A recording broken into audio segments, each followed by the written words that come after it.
Queridos hermanos, sigamos meditando la palabra de Jesús que dice: bienaventurados los perseguidos por causa de la justicia, o por mi causa. Muy brevemente, la justicia filial, no los perseguidos por la justicia, los perseguidos por la policía, ¿no? Por la justicia filial, por ser justos como hijos. Es decir, por mi causa, por la causa del Hijo, que nos enseña a ser hijos. Persecución por la justicia, en griego justicia es dikaiosine. ¿De qué justicia se trata? ¿De qué dikaiosine? No se trata de la justicia en sentido profano, es decir, la justicia, el Ministerio de Justicia o el Palacio de Justicia o la justicia de los tribunales y la ley según el derecho civil. Tampoco de la justicia de la antigua ley, según la entendían y vivían los escribas y fariseos, porque Jesús dice: si vuestra justicia no es mayor que la de los escribas y fariseos, no entraréis en el reino de los cielos, es decir, no entraréis en la justicia filial, en la condición filial. Te vas a quedar en la justicia del escriba y el fariseo, pero no vas a entrar en la justicia del Hijo, en la justicia de Jesús. Se trata de la justicia que viene de la fe en Jesús. Es la nueva justicia filial que supera la de los escribas y fariseos y que es el motivo de la persecución. Es el motivo por el cual Jesús fue perseguido y por el que serán perseguidos todos los que le pertenezcan, todos los miembros de ese cuerpo. Jesús, por lo tanto, podría haber dicho: bienaventurados los perseguidos a causa de la fe en mí. Esto es lo que afirma más abajo diciendo: por mi causa. Esta justicia es también lo mismo que el reino de mi Padre o de vuestro Padre. Veamos un par de ejemplos del uso de esa expresión. Os aseguro que ya no beberé del fruto de la vid hasta el día aquel en que lo beba con vosotros en el reino de mi Padre. Y después va a hablar de vuestro Padre. Entonces los justos brillarán como el sol en el reino de su Padre. Los justos en el reino de su Padre. Los que viven según la justicia filial brillarán en el reino del Padre. Estos textos que acabamos de leer apuntan a la consumación final y definitiva de la comunión filial con el Padre en la vida eterna, donde el reino de los cielos cobra su sentido pleno como comunión eterna de vida. Es estar eternamente recibiendo la vida de Dios. Pero esa vida ha comenzado ahora por la comunión con Jesús y el Padre. Así que lo que seguirá eternamente comienza en el tiempo. De modo que ya ahora en el tiempo empezamos a vivir lo mismo que viviremos en la eternidad. Nos empezamos a recibir del Padre. Y por eso, de ellos es ya el reino de los cielos. Lo que les pertenece en herencia ya es de los herederos desde ahora. Y el hecho de que sean perseguidos es como un signo de autenticidad. Tanto es que muchos santos decían, se temían de no estar viviendo como hijos porque no tenían contradicciones ni persecuciones. ¿Qué estará pasando que no me persiguen? ¿Seré yo un discípulo de Cristo?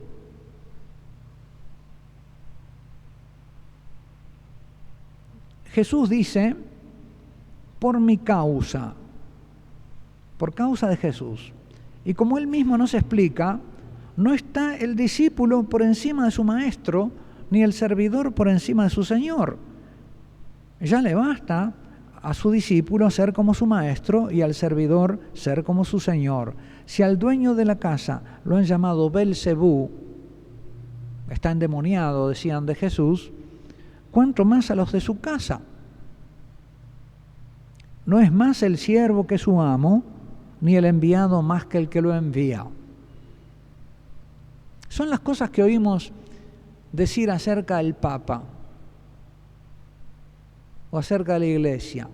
A veces terribles.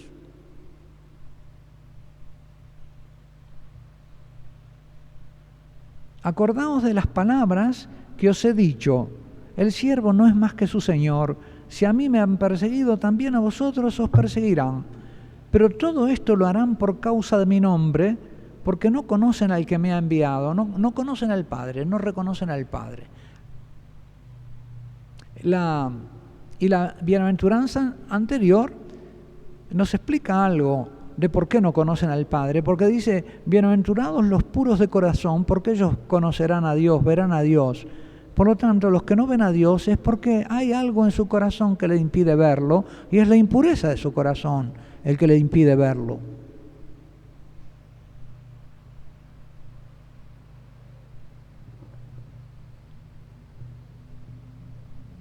No cree, pero es muy bueno. Cuidado. No te fíes. Porque si no cree, hay algo en su corazón que lo está impidiendo. Y ese algo puede manifestarse en cualquier momento.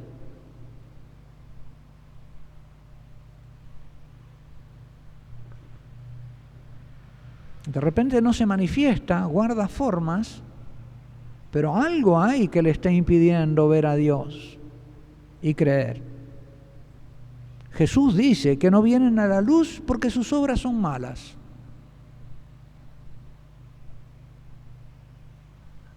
No es un juicio nuestro, es un juicio de Jesús. ¿Por qué no vienen a la luz? Porque sus obras son malas. Veamos ahora algunos textos en que Jesús nos va revelando progresivamente cuál es la razón última de una persecución que aparece como irracional e inexplicable. ¿Por qué la persecución de los mejores? ¿Qué tiene? Siempre se toma excusa de lo que hay de malo, pero en realidad el verdadero motivo es lo que hay de bueno. Tanto por sus motivos como por la intensidad del odio que manifiesta.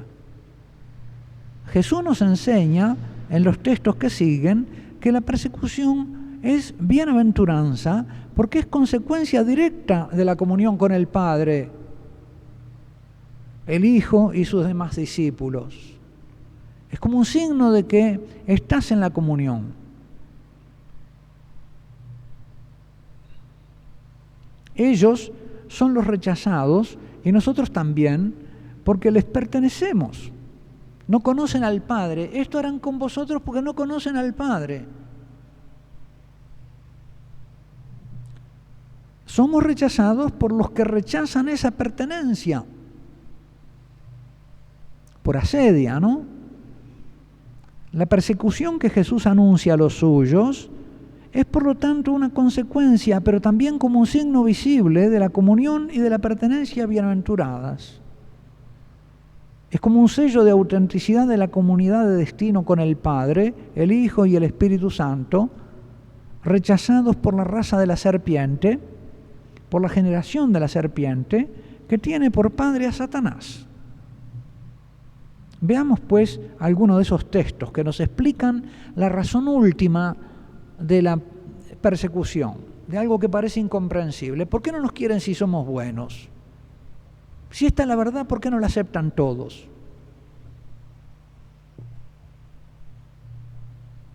Dice Jesús, si el mundo os odia, sabed que a mí me ha odiado antes que a vosotros. Si pertenecierais al mundo, el mundo amaría lo suyo. Pero como no le pertenecéis, porque yo al elegiros os he sacado del mundo, por eso os odia el mundo. No somos del mundo. ¿El mundo qué es? Es la sociedad de los hombres que se organiza, de los hombres pecadores, que se organiza según el pecado, de la cual es príncipe Satanás, porque es Satanás el que gobierna a los hombres heridos por el pecado original, mediante el engaño y la mentira, y los lleva a la muerte. Como él es homicida desde el principio y mentiroso,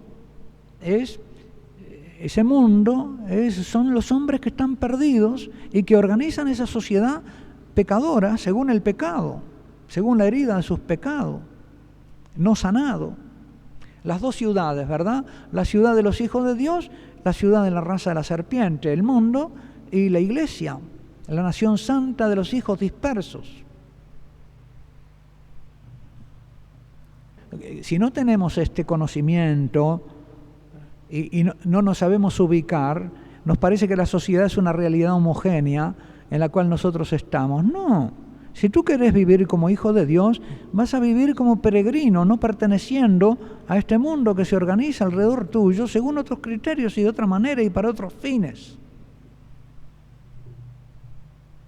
Porque a veces uno oye ese tipo de argumento. Bueno, padre, pero si sacamos la televisión de casa, salimos del mundo. Bueno, ¿y cómo pensás que tenés que estar inserto en el mundo?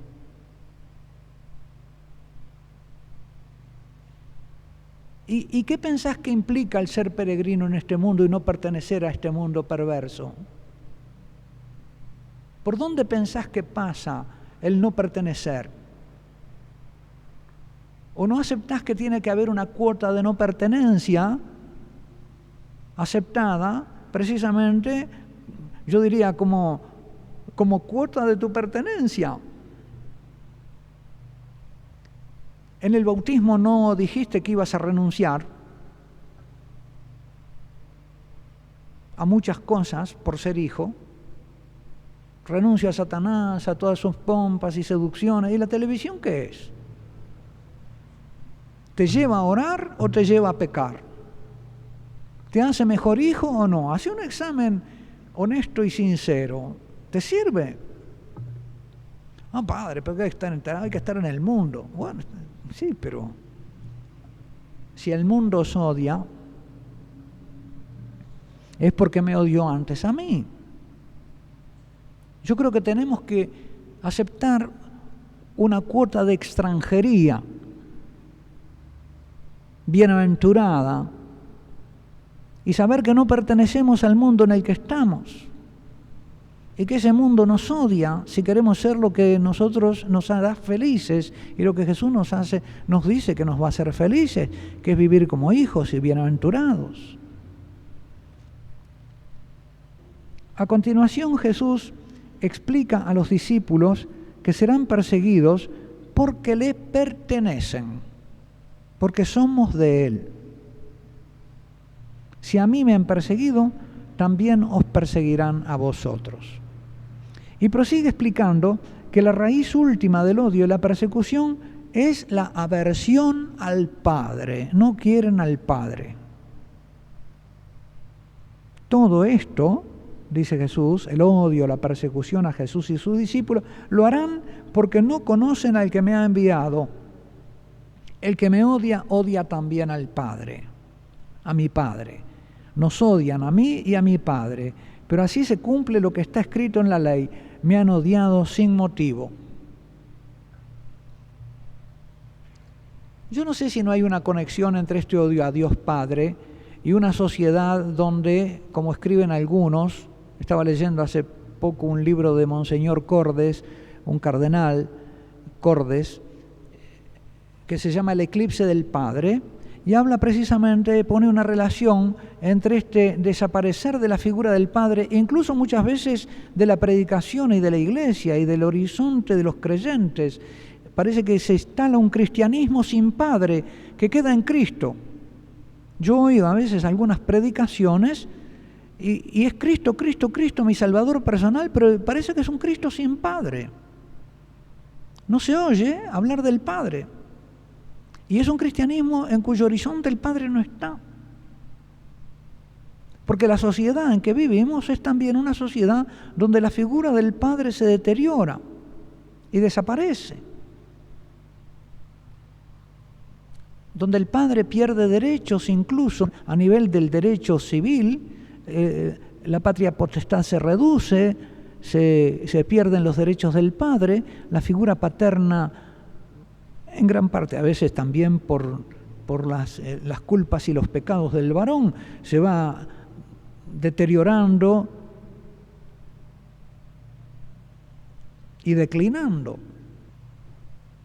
Claro, donde se olvida el Padre, yo digo, ¿qué imagen hay para vivir también la paternidad humana si no está en el horizonte la paternidad divina?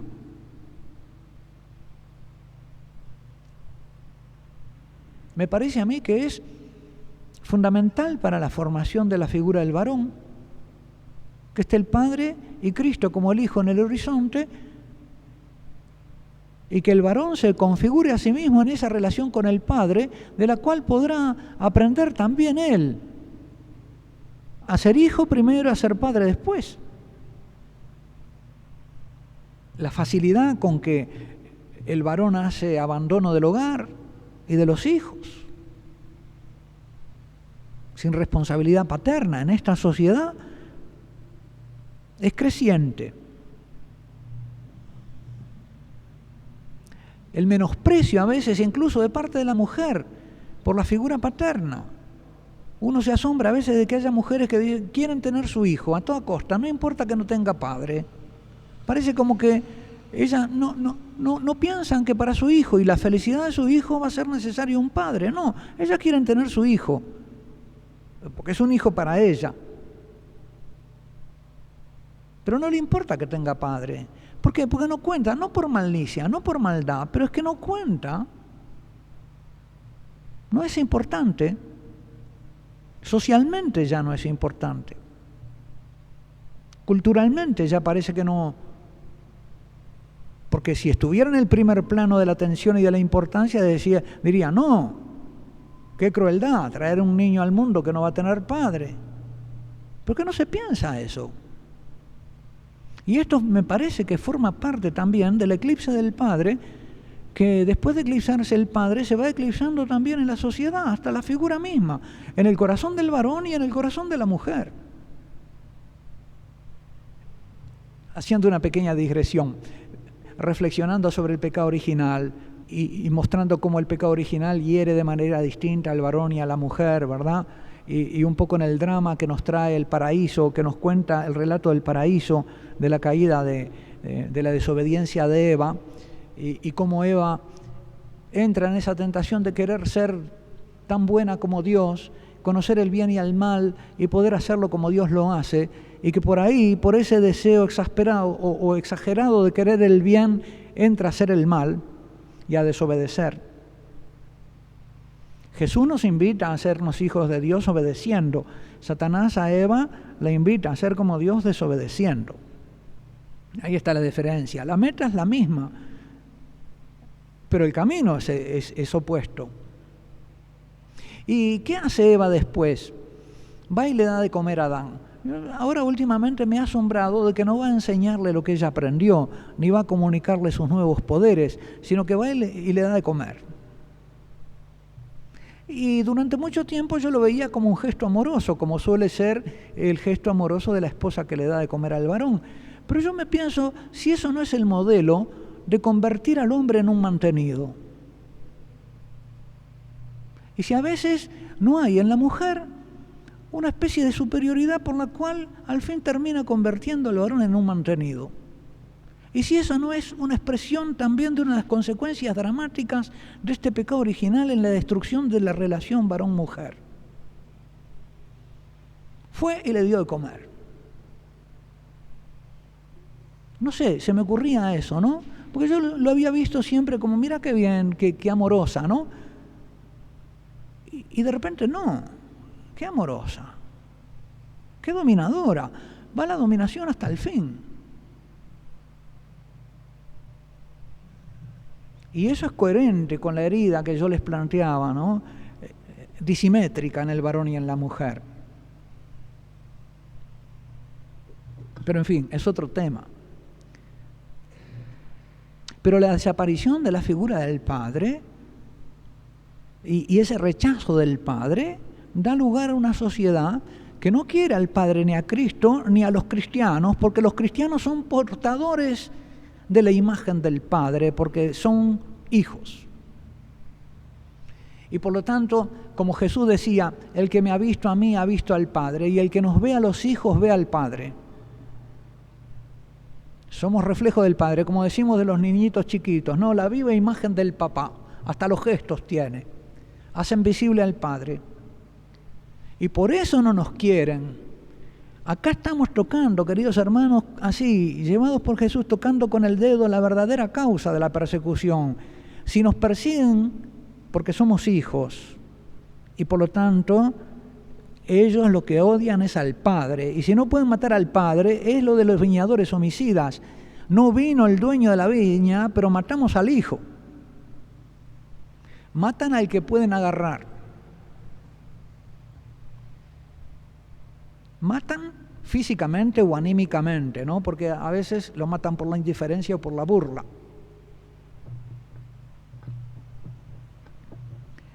La pertenencia a Jesús y al Padre, que es la causa de la persecución, la expresa bellamente San Pablo. Dice: ¿no sabéis que vuestro cuerpo es santuario del Espíritu Santo que está en vosotros y que habéis recibido del Padre y que no os pertenecéis? No os pertenecéis. Nadie es dueño de sí mismo. Y esta es la pobreza de espíritu. Mi espíritu no es mío, no soy dueño de mi espíritu. En ese sentido soy absolutamente pobre.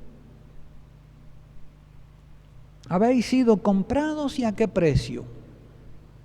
Al precio de la sangre de Jesús. Somos de Cristo. Todas las cosas son vuestras. Parece que somos ricos.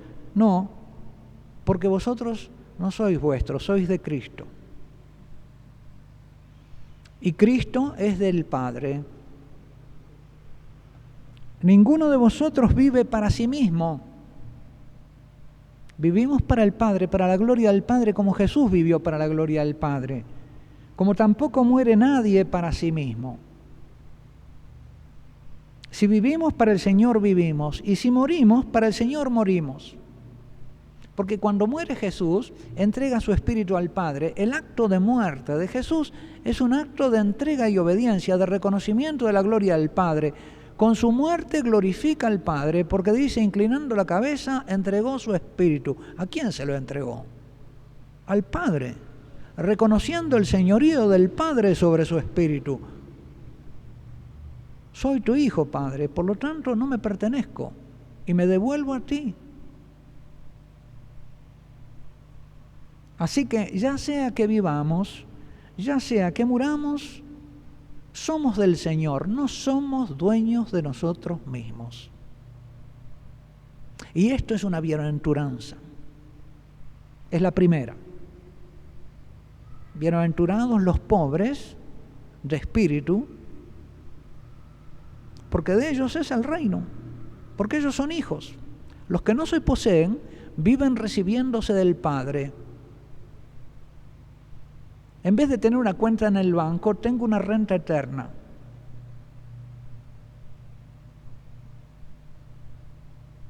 ¿Qué es mejor? Oh sí, Señor, ilumínanos acerca de cuál es la raíz más profunda de esa aversión que a veces experimento en mi familia, donde desde que me convertí me hacen la vida imposible, o en la facultad donde estudio,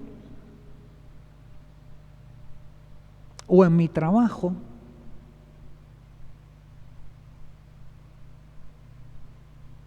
Y consuélame tú, Señor, enseñándome que no es contra mí, sino contra mi Padre, contra la vida que yo recibo, y que eso es un signo bienaventurado de mi pertenencia, de mi gloria delante de ti.